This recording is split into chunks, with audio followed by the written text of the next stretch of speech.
How are you? And you're I'm joining good, us thanks. from Paris, France. Yes, exactly. Welcome. Amazing. How are What an you? honor to have you with us today, Laëtitia. Thank you, thank you. I'm a bit stressed out. I'm like, oh my God, what I'm gonna say. I'm not a doctor, but I believe we can share a lot. Even That's the point. Absolutely, absolutely. We're delighted to have you. We're so honored, Laëtitia, to have you on this live and on sharing your story with us for this World Cancer Day. It's really, truly amazing to have you here. Maybe I'll give a bit of an introduction about who you are for those who don't know. So Laëtitia is a French actress. You are known for your work on the Netflix series Fauda, as well as Liaison, acting alongside Eva Green. Amazing. And you're joining us to actually talk about your personal experience as a caregiver for your mom. Yeah, mainly. Yeah. And among other things, of course. Yeah. But it's true that we had this very hard experience when my mother was diagnosed with a double tumor. It was a very late diagnosis, and despite my father being a doctor himself, and he was pushing the gynecologist to test, but who knows why she didn't. So it was really hard because when we knew that it was already here and too late, almost too late, it was a really hard path to, but we were there with her.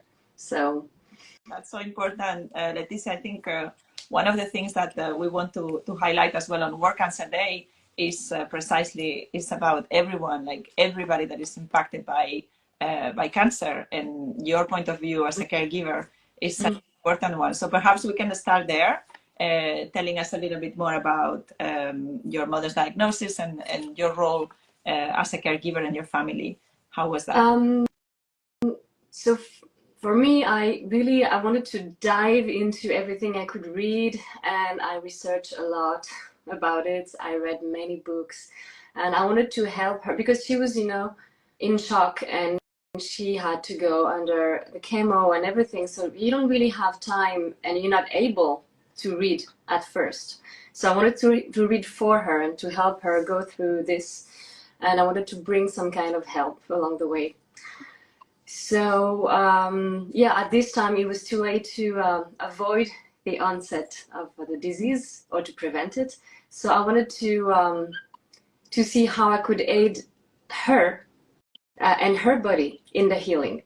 So I was not a doctor, so everything was a bit hard for me to understand what you have to put your trust in and what to and I realized with my father, who's also a doctor, that there were actually some ways for her body to support the treatments in a better way, to endure them, let's say, more effectively, and also to make them have more effect and to be better tolerated by her body. So this was a big hope for us, and we wanted to help her, heal more efficiently and faster, and also in a sustainable way, because what is hard is when the cancer comes back and again.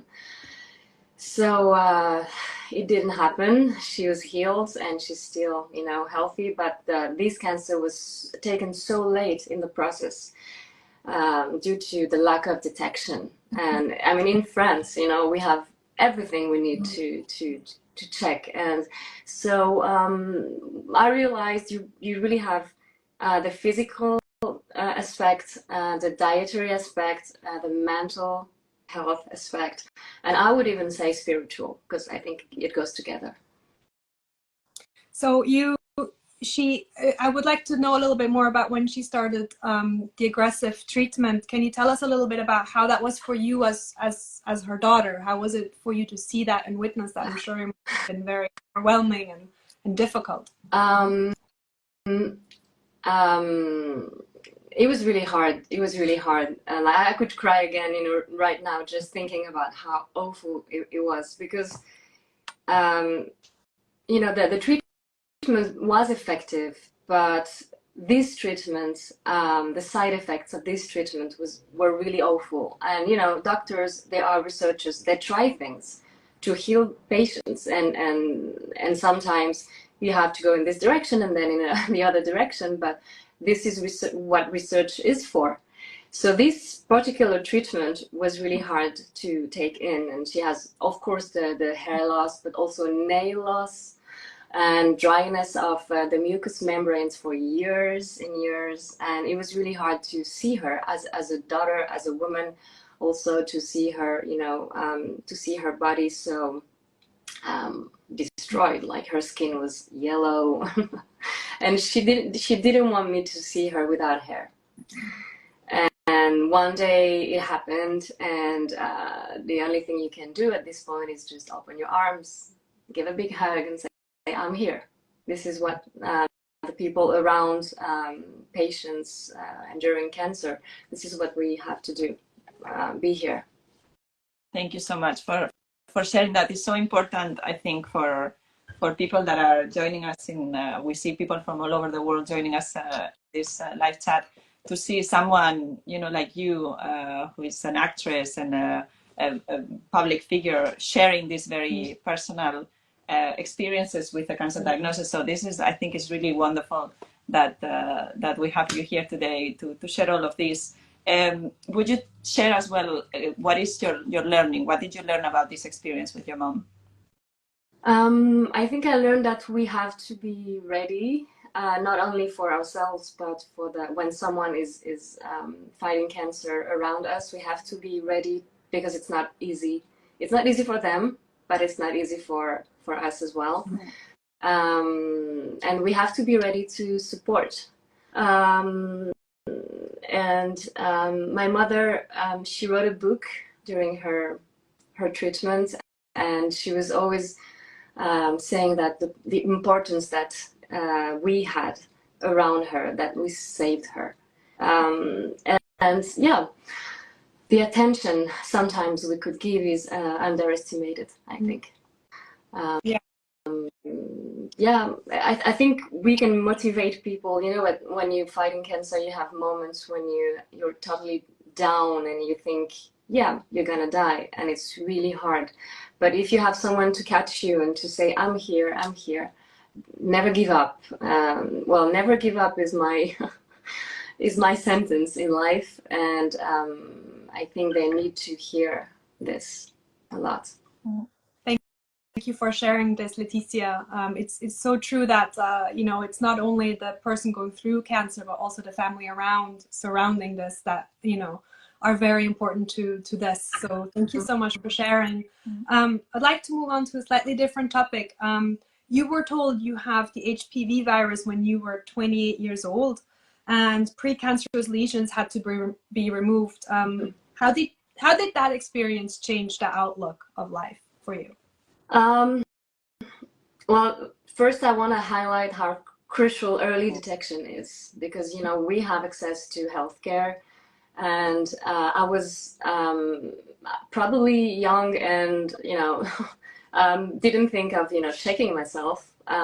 We didn't really speak about HPV at the time. There was vaccine or anything, and I would say to everybody, because I think it's 80% of the population who has HPV, not lesions or tumors, but we can carry that. So we have to be responsible and to check ourselves and stick to the recommendation on that front. And when I was diagnosed, it was pre-cancerous. You have different stages, and the first time they just removed them, and it was easy to cure.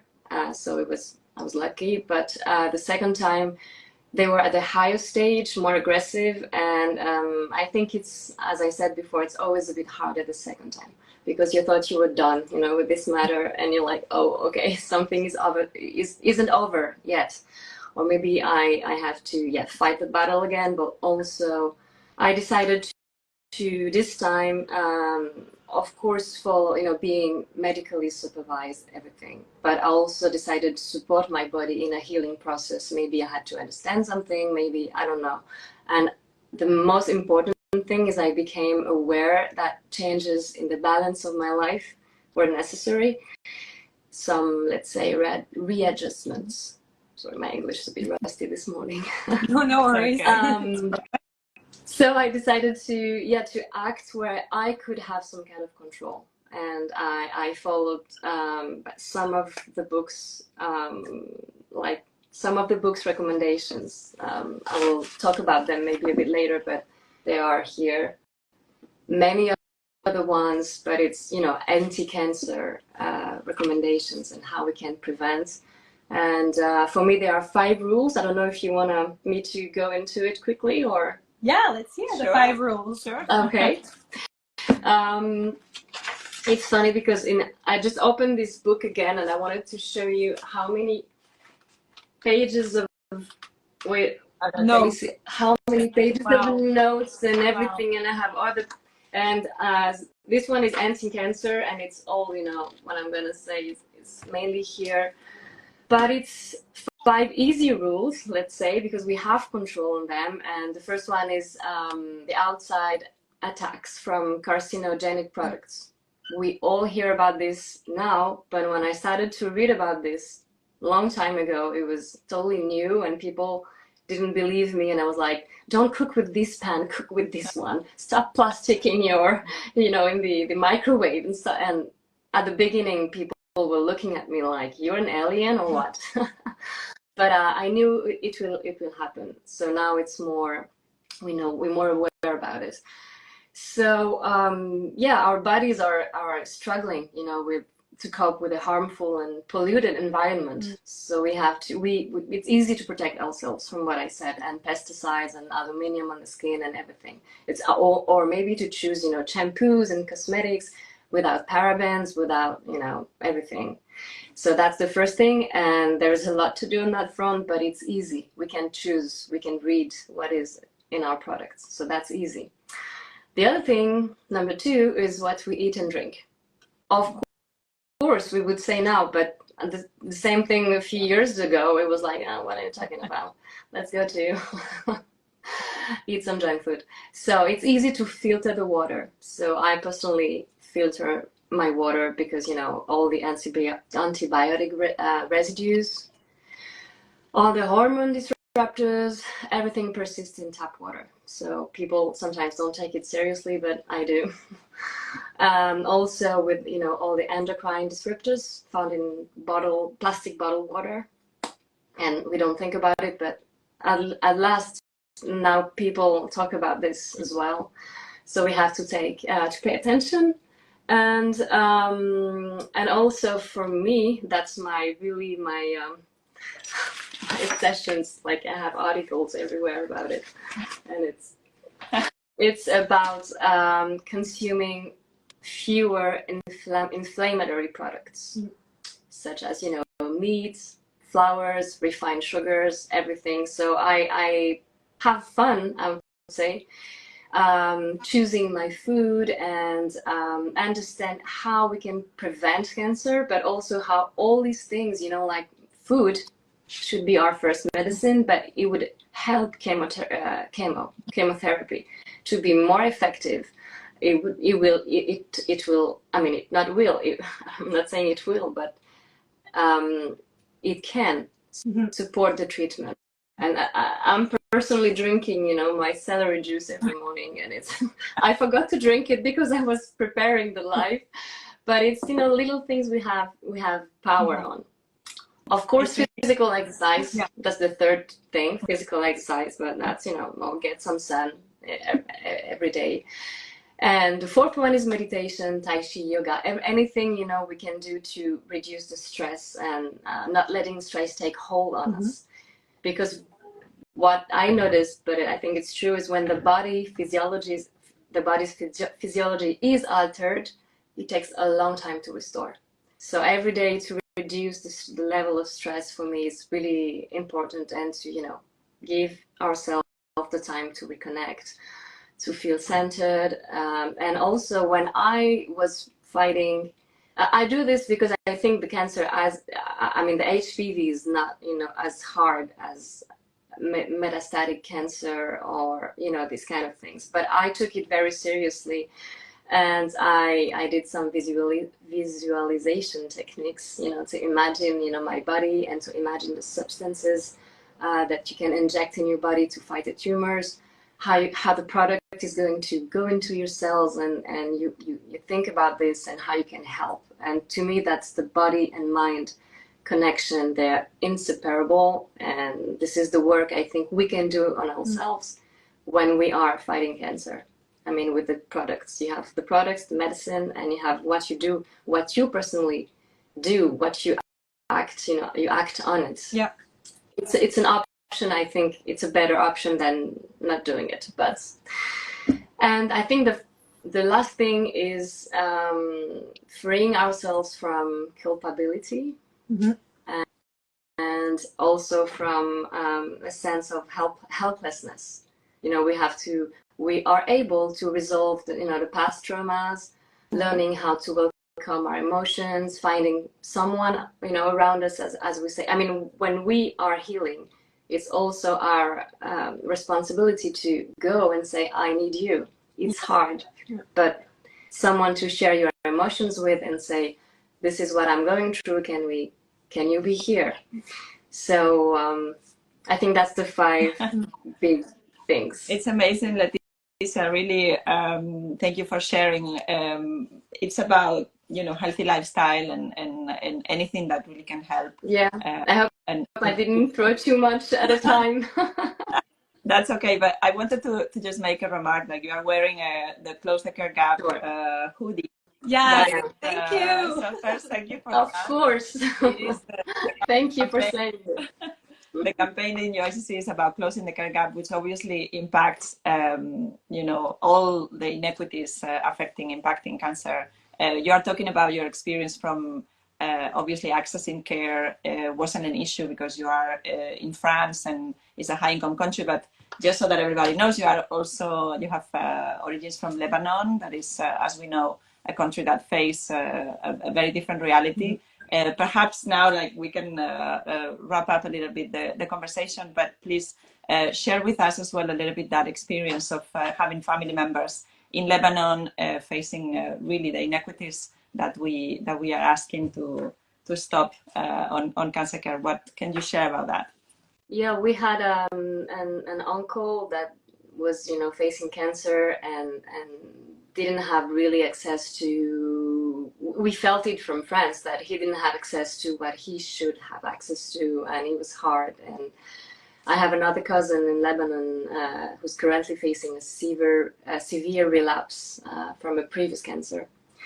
And by the way, she's the most resilient warrior I've ever seen. She's really fighting. But I'm speaking from France, you're in Switzerland, and their reality is totally different because not everyone has access to cancer care. And every treatment, I mean, it's hard to imagine for us, but it costs unimaginable sums. Yeah. And especially in a country in total breakdown, like Lebanon these last years. So yeah, my dear cousin is fortunate to receive assistance from insurance through her job, but this is not the case for a huge number of people in the country. And exactly, it's what you said, this is the injustice we need to fight, and this gap in cancer care that must be closed. Exactly. Laëtitia, I'm wondering, what is your message of hope for this World Cancer Day? I think two things. I said it a bit before, but it's important to remember that we're not perfect and not to blame ourselves, in this process.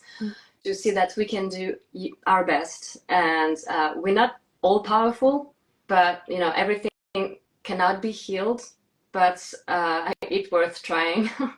And we have the power to be cautious and to be as attentive as possible, and to prevent, to check ourselves, and to prevent the onset of cancer. So sometimes, maybe I should say often, we neglect our bodies, and we forget to use everything that is the medical care, but also are incredible mental resources. And I think this should be reminded, because sometimes as patients we feel totally helpless, and it goes together for me. And in these two books, so that's the time I wanted to really show them. So it's Anti-Cancer by David Servan-Schreiber, who was fighting cancer for many, many years, and Deepak Chopra, in English it's called Quantum Healing. And they were really my go-to guides, where first when I wanted to help my mom, and then when I was myself, finding solutions to battle the HPV. And also because I wanted to aim a change in my lifestyle habits. So there is a message of hope that I discovered in these books.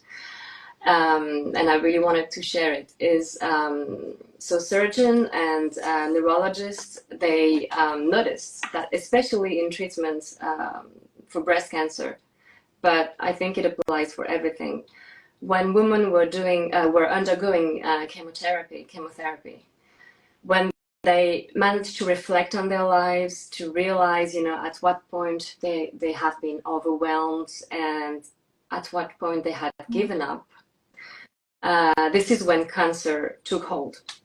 And when they, with the help of the doctors, when they took the time to identify the triggering event, the doctors said that the results of blood tests during the treatment began to show signs of healing.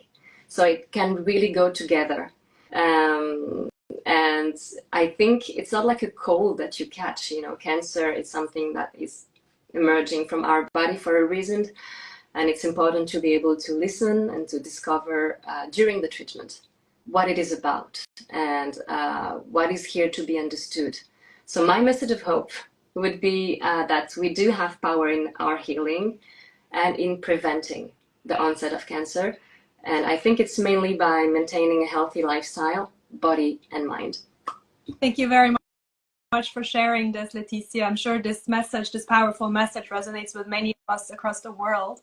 I think I have maybe two last questions. First, did you sign our call to action? And if so, did you promote it with your family and friends? Yeah, sure, I did. I invited my family, my friends, and of course, I'm inviting everyone here watching us to sign this call to action, because we really need to close this gap. And I think many people don't think that in other countries, people don't have access to this care. Absolutely. Well, thank you so much, Laëtitia. We really are delighted to have you with us. And you had a last question? Yeah. I heard two questions. It